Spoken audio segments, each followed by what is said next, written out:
Madame, Messieurs, bonjour. Troisième numéro de la semaine de votre émission La parole est à vous. L'Ivoirien a perdu le goût de la lecture. Fini l'époque où le livre était un trésor que se passaient les jeunes apprenants. C'est un constat fait par tous les acteurs du monde de l'édition, écrivains, éditeurs, libraires.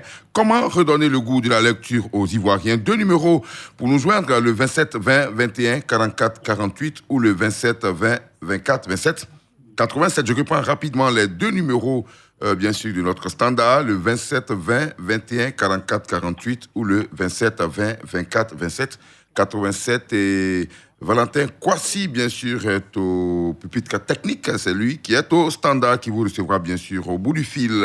Mais pour le moment, plusieurs d'entre vous ont préféré nous laisser des commentaires sur notre page Facebook. C'est le cas de M. Bosson Assérémy qui nous dit qu'avec l'aide du numérique et de l'audiovisuel, le temps de la lecture avec des livres et des romans traditionnels est révolu. Néanmoins, l'on peut redonner goût à la lecture en passant par la base et en mettant l'accent sur la dictée et les études de texte. Au niveau du secondaire, il faut relever le coefficient dans les matières littéraires et imposer un certain nombre de romans aux apprenants pour faire des exposés. C'est le contact permanent entre le livre et l'étudiant qui pourrait changer la donne. Signé Bosson Assérémy, qui est à Yopougon, Rouge. Et puis, Roger Nyanzou, nous vivons dans un monde à forte digitalisation et cela détourne l'attention de la jeunesse à la lecture. Il appartient à l'autorité éducative de créer les conditions d'intéressement, soit réactualiser les centres culturels, décerner des prix d'excellence dans chaque collège et lycée et d'autres options plus incitatives pour espérer susciter de nouveaux écrivains. Puis Kofi Amoula Ingata qui nous dit, qui est étudiant, je suis étudiant à Abidjan, et pour moi, les écrivains doivent numériser les livres et au prix accessible pour alimenter les bibliothèques qui aujourd'hui sont vides, nous dit-il. Au standard maintenant, nous avons M. Nda Kwadio Kablan, qui est à Kablancro, c'est à Niansué. Bonjour. Bonjour, M. Adam Bakayoko. On vous écoute. Moi, je pense que le sujet est bienvenu, c'est salutaire. Mais le souci, là, c'est au niveau des écrivains. Ah bon? Oui. Je pense que ces livres, ces romans et autres, là, c'est le prix un peu augmenté. Certains élèves n'arrivent pas à acheter. C'est le prix qui a augmenté. Et puis aussi, il faut revoir les bibliothèques. Il y a certaines bibliothèques qui sont vides. Il n'y a rien dans ces bureaux-là. Voilà, donc je demande à l'État de revoir, d'alimenter ces bibliothèques-là. Mais voir aussi le prix. Le prix des œuvres, hein. Bon, ça c'est le prix des œuvres. Ok, vous estimez que les œuvres sont élevées. On a aussi des romans aujourd'hui qui coûtent 3 000. Oui. J'étais à saluer mon chef du village, Nana Kofi de Kablancro, qui est à l'écoute. D'accord, on va vous le concéder, mais ce n'est pas la licane. Mais bon, c'est un chef, on va vous le concéder, il n'y a pas de problème, M. Kwadio. D'accord. Bonne journée à Kablancro, bonne journée, et merci au chef de village de nous écouter. Alors, un autre auditeur nous attend, c'est bien sûr M. Zamblé Alphonse. Bonjour. Bonjour Adama. On vous écoute. Oui, Adama, les nouvelles technologies de l'information ont carrément pris la place. Aujourd'hui, on ne peut pas voir un enfant se promener avec un roman. Avant, à notre temps. Mais tu as un roman, en moins de 2 jours, tu as fini de dévorer tes romans. Et tu fais un bref résumé à tes camarades qui, aujourd'hui, à leur tour, auront le goût même de lire cet ouvrage. Oui. Mais maintenant, ce n'est plus le cas. Parce que tout se passe sur les portables. Prenons même les Écritures saintes. Actuellement, que ce soit le Coran ou la Bible, on ne voit plus ça avec les gens. Une fois qu'on donne un verset net, rapidement, on fouille le portable et non. Ils n'ont pas le temps de lire. Ils n'ont plus le temps de lire. Même les enfants, les élèves, ils ont des romans. Mais actuellement, ces romans se trouvent dans les cartables. C'est quand le professeur dit, bon, faites sortir le beau roman dans la tête, ce chapitre à lire, c'est là ils font sortir le roman. Mais à la maison, ils sont avec les portables. Donc, franchement, il faut que ça commence dès la base. Alors, monsieur Zamblé, monsieur Nda Kwadio nous disait tout à l'heure que c'est parce que les livres sont chers et que les bibliothèques sont vides. Vous partagez cet avis-là? Est-ce que c'est ça qui a fait que la lecture... Oui, beaucoup d'élèves n'ont pas de romans compte tenu du prix de ces ouvrages. Voilà. La 6e en terminale, il y a des ouvrages au programme. Mais beaucoup d'élèves n'en ont pas parce que ces ouvrages coûtent cher. Et les professeurs ne peuvent pas les mettre dehors.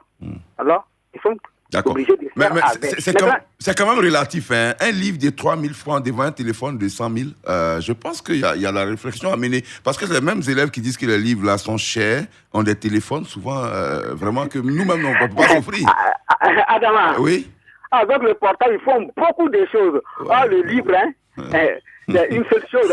Après la lecture, on range le livre au placard. Ok, d'accord, c'est compris. Donc, franchement, il faut alimenter des bibliothèques. D'accord. Et les écrivains même doivent passer dans les établissements pour galvaniser nos enfants, pour leur donner le goût de la lecture. Mais est-ce que les bibliothèques aussi qui sont... En fait, est-ce qu'il n'y a pas une corrélation? Des bibliothèques qui sont vides parce qu'il n'y a pas d'élèves? Parce qu'en réalité, si on remplit les bibliothèques des livres, mais que les élèves ne viennent pas, à quoi ça sert? Il y a tout ça aussi. Peut-être que les bibliothèques sont finalement vides parce qu'il n'y a pas de lecteurs. Pardon, vous avez raison. Oui. Nos enfants ne fréquentent plus les bibliothèques. Voilà. Mais, bon, vous êtes à Abidjan. Est-ce que la bibliothèque nationale fonctionne? Elle fonctionne, mais si c'est vraiment des étudiants qui vont, parce qu'ils ont des thèses à faire, ils ont des mémoires, donc ils sont obligés d'y aller. Mais sinon, voir un élève se lever de lui-même, c'est vraiment rare de nos jours, à part peut-être les enfants de bonnes familles qui ont peut-être la tradition de leurs parents et autres. Mais bon, c'est difficile de voir un élève dire à son ami, je vais aujourd'hui à la bibliothèque. Vraiment, c'est difficile, c'est rare. Faut le noter. Bon, il n'est pas tard. Sensibilisons nos enfants. Ils auront le goût de la lecture. Merci Adama. Merci à vous. Bonne journée à vous, M. Zamblé. M. Djambla Yobo, qui est à Dansowo, c'est avec Guépao. On vous écoute. Bonjour. Merci, c'est bien M. Djambla Yobo Jean-Marie de Dansowo, sous préfecture de Guépao. D'accord. Bien, l'émission est très bienvenue. Vous savez, un bon lecteur, c'est quelqu'un qui veut bien s'exprimer dans la nation. Alors, la lecture transforme la mentalité de l'homme. La lecture instruit l'homme sur beaucoup de choses. La lecture entraîne l'homme à mieux s'exprimer. Raison pour laquelle il faut toujours t'orienter dans les librairies pour pouvoir au moins lire beaucoup de revues afin que tu puisses réussir à te faire exprimer bien dans certains domaines. Alors, avant, quand on parlait de la librairie de France, on allait s'exposer là-bas et on découvrait beaucoup de choses. Au fur et à mesure, on découvre un tel livre et qu'on essaie de jeter coup d'œil dedans, c'est que nous ne connaissions pas, c'est dans ça qu'on apprenait. Donc, il faut rester un bon lecteur dans la vie de l'être humain. D'accord. Merci beaucoup à vous, monsieur Djambla Yobo. Merci pour la pub gratuite et bonne journée à Dansowo. Monsieur Kone Amidou, bonjour. Bonjour, monsieur Bakayoko. Vous êtes à Daloa. Oui, bonjour la radio. Et vous êtes enseignant, hein, donc vous savez de quoi vous parlez aussi. Monsieur Bakayoko, ce sujet-là, si vous pouvez le faire tous les jours, on serait contents, nous les enseignants. Ah bon? Aujourd'hui, dans nos classes de 6e, je vous dis, 6e, les enfants n'arrivent pas à copier. C'est-à-dire, quand vous donnez, même quand vous mettez au tableau, ils n'arrivent même pas à copier. Donc, ça veut dire quoi simplement? Les méthodologies qu'on nous donne aujourd'hui dans nos différents CAFOP, à l'ENS, c'est difficile de les appliquer. Parce que si tu l'appliques, comme on te l'enseigne là-bas, là, les enfants ne vont rien écrire. Rien du tout. Donc, on est obligé souvent de revenir à des méthodes anciennes. Ou même le professeur copie encore la leçon au tableau. Vous revenez à la PPO. Ouais. Vous dites? Vous revenez à la PPO, en fait. Je vous dis, M. Bakayoko. La pédagogie par objectif qui se faisait non, avant. vous maîtrisez notre affaire là. Merci beaucoup. Et donc, vous dites qu'aujourd'hui, c'est difficile. Donc, moi, on doit lire. Mais la lecture doit commencer où? Il faut qu'on revienne à quoi vous avez si bien dit.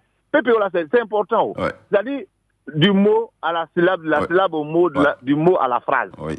C'est-à-dire que depuis l'école primaire, surtout le CP1, CP2, je voulais même attirer l'attention du ministre là-dessus, Madame la ministre. Si CP1, CP2, là, les enfants là, ont su lire, donner beaucoup de temps de lecture.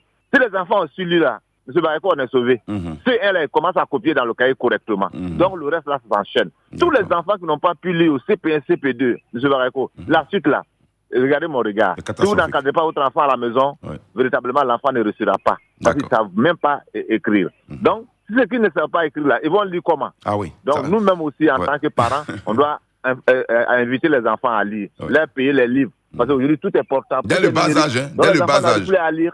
Voilà. Donc, aux parents, de continuer à payer les livres pour nos enfants.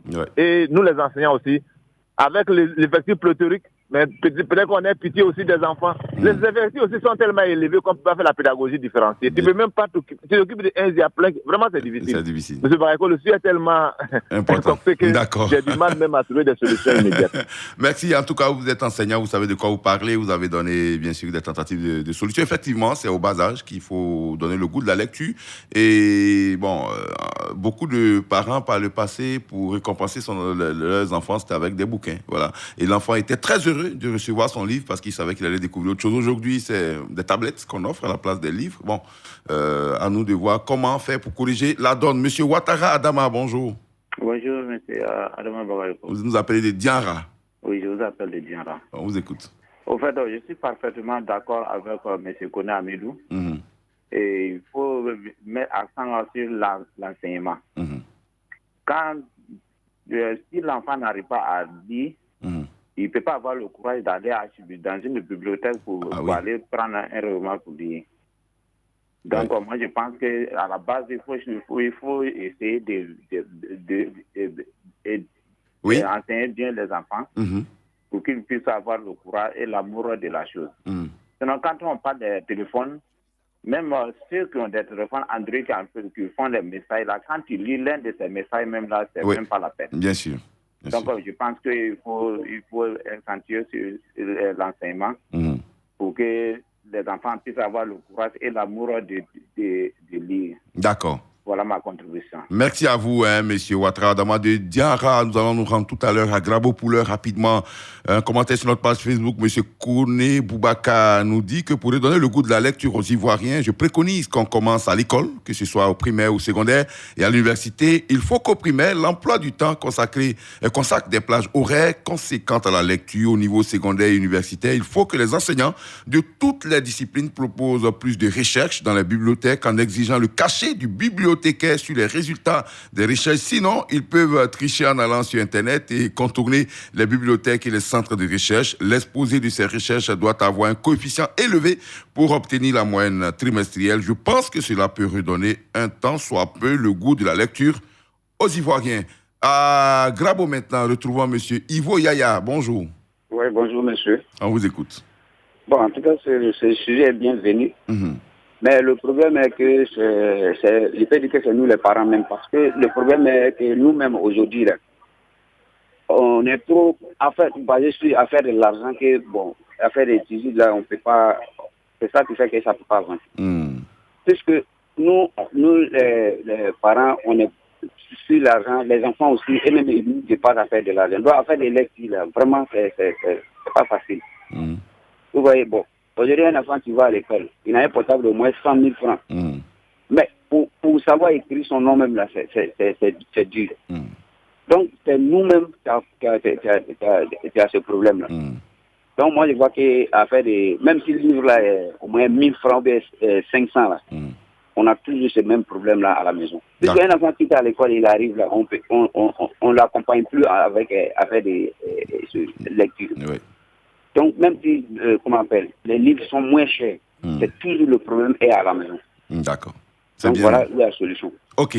Merci à vous, monsieur Ivo Yaya. Pendant que Diabo se signale, on retrouve un autre Yaya sur notre page Facebook. C'est Yaya Barou qui nous dit que vraiment, c'est un bon sujet. Je suis un répétiteur, j'ai plus de 20 élèves et 3% seulement savent lire. Vraiment, la ministre de l'Éducation nationale doit mettre un accent sur la lecture. Et puis, Da Martial nous dit qu'il faut faire une campagne de sensibilisation pour inculquer le goût du livre à travers les collèges et lycées et même, pourquoi pas, instaurer la lecture comme discipline. Cela pourrait inciter les apprenants à s'intéresser à la lecture. Monsieur Kanganto Beni, depuis Diabo, bonjour.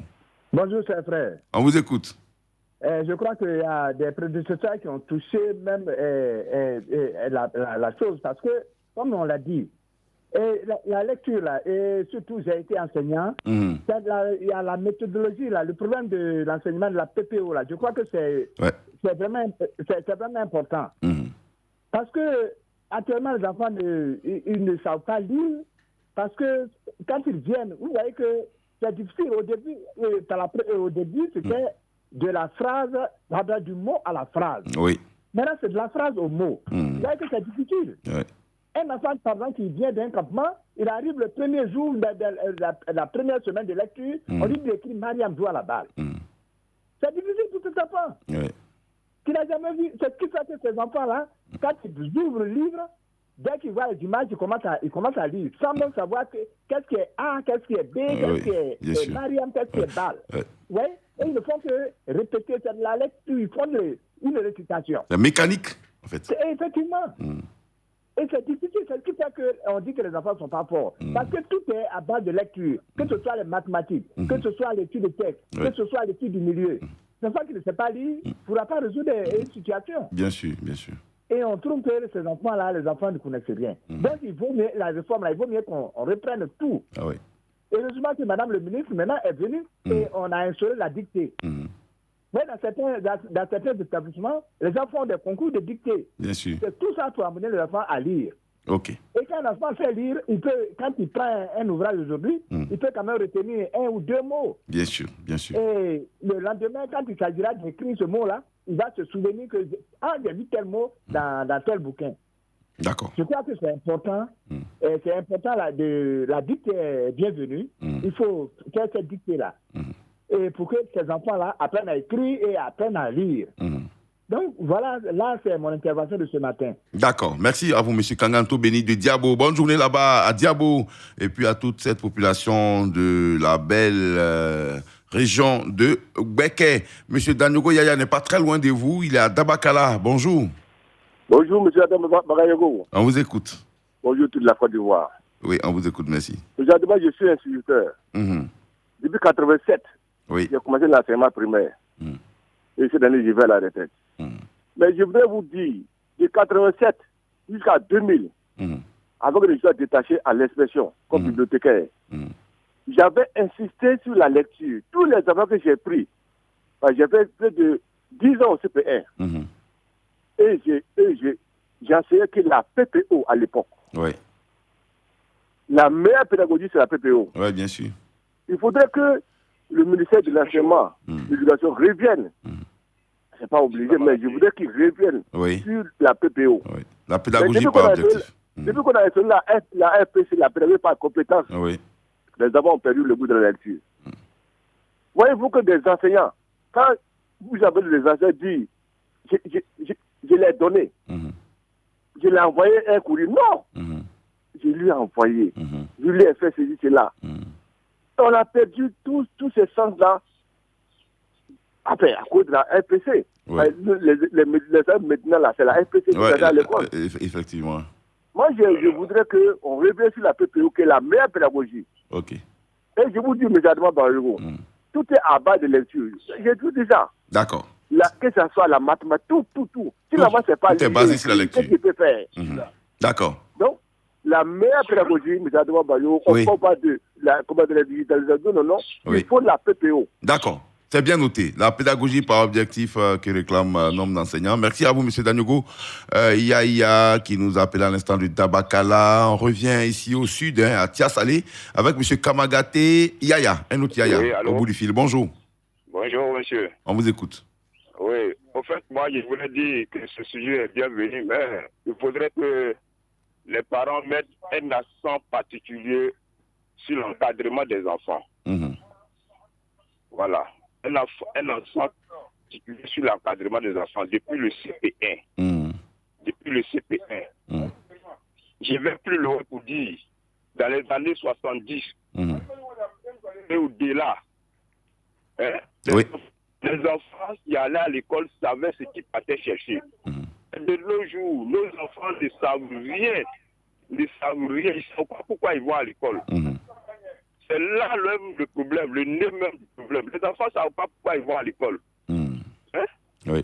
Et quand vous arrivez au moins dans une classe, peut-être qu'ils sont 100. Mais le maître seul ne peut pas tout faire. Oui. Le peu qu'ils donnent, quand ils arrivent à la maison, ils jettent les cahiers, ils sont partis. Les parents ne prennent même pas la conscience. Ils disent, une fois à l'école, je vais demander à savoir qu'est-ce qu'ils ont fait. Même si le parent ne peut pas, il ne sait pas lire. Mais au moins dans une famille, il y a au moins quelqu'un qui sait lire, au moins. Bien sûr. qui peut suivre ces enfants-là. Mais tout est laissé aller. Hein? Et je vais plus loin pour dire, notre éducation aujourd'hui, oui. Il nous faut au moins 10 ans. 10 ans. 10 ans en arrière, nous puissions remonter en.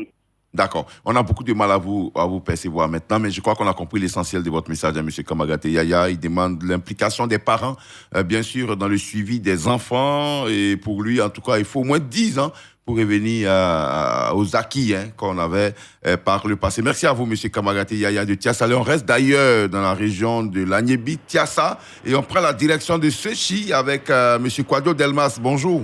Oui, bonjour, M. Bakayoko. On vous écoute. Bon, les prédécesseurs ont déjà tout dit, et je pense qu'aujourd'hui, le sujet tourne autour de la lecture. Oui.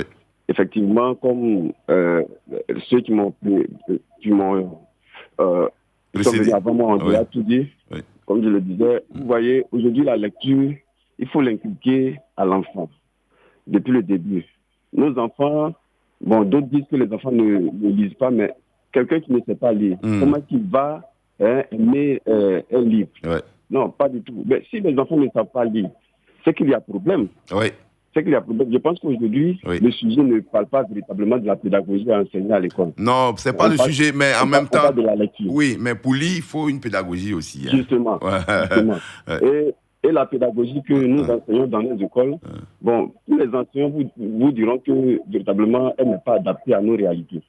Elle n'est pas adaptée à nos réalités. Néanmoins, moi, j'aimerais rebondir sur la lecture même. Quand on dit que l'Ivoirien n'aime pas la lecture, moi, mes sentiments sont un peu mitigés là-dessus. Je me dis que il y a des auteurs comme Feu Isaïe Biton Koulibaly, comme Anzata Ouattara, qui font des meilleures ventes en Côte d'Ivoire. Mais si tel est que l'Ivoirien ne sait pas lire, pourquoi est-ce que leurs livres-là sont écoulés si facilement? Justement, je pense que dans leur style d'écriture-là, les gens adaptent leur manière d'écrire aux réalités ivoiriennes, aux réalités du lecteur.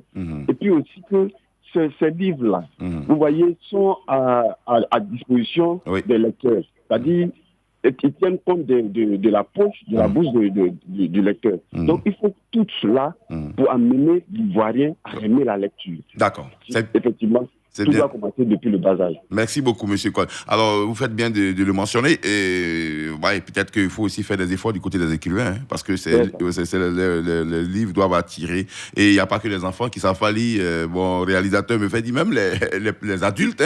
Combien d'adultes lisent aujourd'hui? Pourtant, ces adultes ont fait la PPO, ils ont fait la bonne pédagogie, ils ont appris à lire, mais bon, personne ne lit. C'est ça aussi la réalité. Merci à vous, M. Kwadjo Delmas. Bonne journée. On termine rapidement avec 2 commentaires rapides. C'est bien sûr celui d'Antoine Lago, qui est d'avis, bien sûr, avec vous, monsieur. Il nous dit que les Ivoiriens ont perdu le goût de la lecture. Je ne partage pas cet avis, car avec l'avènement des réseaux sociaux et de la presse en ligne, les Ivoiriens ont certainement pris un raccourci en lisant la presse en ligne au détriment des livres qu'ils trouvent chers. Cependant, il serait souhaitable d'inviter les acteurs du monde de l'édition à donner l'importance et les avantages de la lecture de leurs œuvres. Puis M. Siliki Diarra, qui nous écrit du bout de la Côte d'Ivoire, il nous dit: le ministre de l'Éducation nationale a demandé la dictée, la lecture, a demandé à ce que ces matières reviennent comme ça se faisait par le passé, parce que c'est depuis le début cours préparatoire que ça doit commencer, même au secondaire. C'est ce qui se ressent sur les commentaires écrits dans les réseaux sociaux avec des abréviations et des fautes énormes. Signé Siliki Diarra depuis Papara, c'est à Tingrela. Comprenez pourquoi je disais à l'instant au bout du pays. Merci beaucoup de nous avoir suivis. C'est ici qu'on s'arrête pour aujourd'hui. Et puis, dommage, les Ivoiriens sont très attristés ce matin. On a été humiliés hier à Wimbledon, mais c'est pas grave, c'est pas bien grave. On se prépare pour la CAN 2023. Radio Côte d'Ivoire, Abidjan 88.fr.